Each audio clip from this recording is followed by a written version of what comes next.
ADP বাস্তবায়নে নজিরবিহীন স্থবিরতা তৈরি হয়েছে। অর্থবছরের প্রথম 9 মাসে বাস্তবায়ন হচ্ছে মাত্র 36.5%। বিশেষজ্ঞরা বলছেন, অপ্রয়োজনীয় অনেক প্রকল্প বাদ দিয়েছে অন্তর্বর্তী সরকার।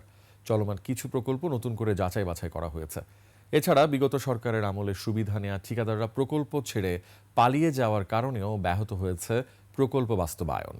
যেন তেনভাবে অর্থ ব্যয় না করার সরকারের সিদ্ধান্তকে যৌক্তিক বলছেন অর্থনীতিবিদরা। সাদিয়া লাবনীর রিপোর্ট।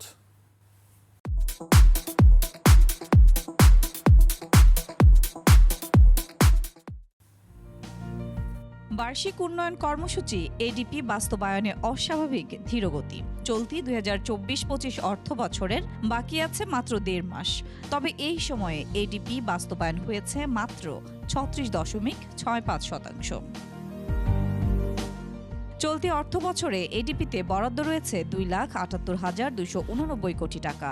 এর মধ্যে জুলাই মার্চ সময়ে মন্ত্রণালয় ও বিভাগগুলো খরচ করতে পেরেছে মাত্র 82,894 কোটি টাকা। আর গত মার্চে এডিপি বাস্তবায়ন হয়েছে মাত্র 6.78%।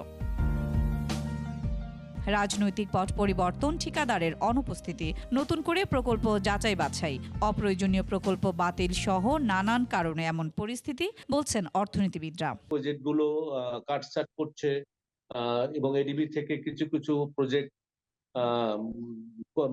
বাদ দিচ্ছে, প্লাস চলমান প্রজেক্টগুলোরও সেখানে কিছু কন্ট্রাক্টর বা ঠিকাদার তারা আত্মগোপনে চলে গেছে এবং কিছু কিছু বিদেশি কিছু কিছু প্রজেক্টে আছে, তারাও কিন্তু কাজে একটু উৎসাহ পাচ্ছে না। সবকিছু মিলে আমাদের কাজের গতিটা কিন্তু কমে গেছে।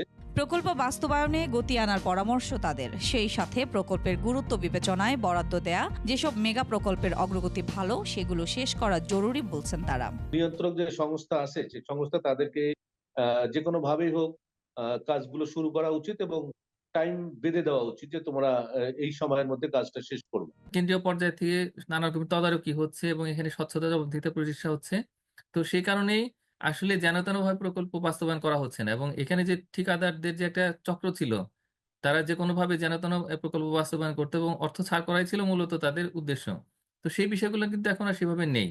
তো এই কারণেই আসলে একটু ধীর গতিতে প্রকল্প বাস্তবায়িত হচ্ছে। এদিকে আসন্ন 2025-26 অর্থ বছরে ছোট হচ্ছে এডিপির আকার। বরাদ্দ রাখা হচ্ছে প্রায় 2,30,000 কোটি টাকা। নতুন করে বড় কোনো প্রকল্প না নেওয়া হলেও যেসব বড় প্রকল্প আছে সেগুলোতে অর্থায়ন চলমান থাকবে বলছেন সংশ্লিষ্টরা। সাদিয়া লাবনী, 21 টেলিভিশন, ঢাকা।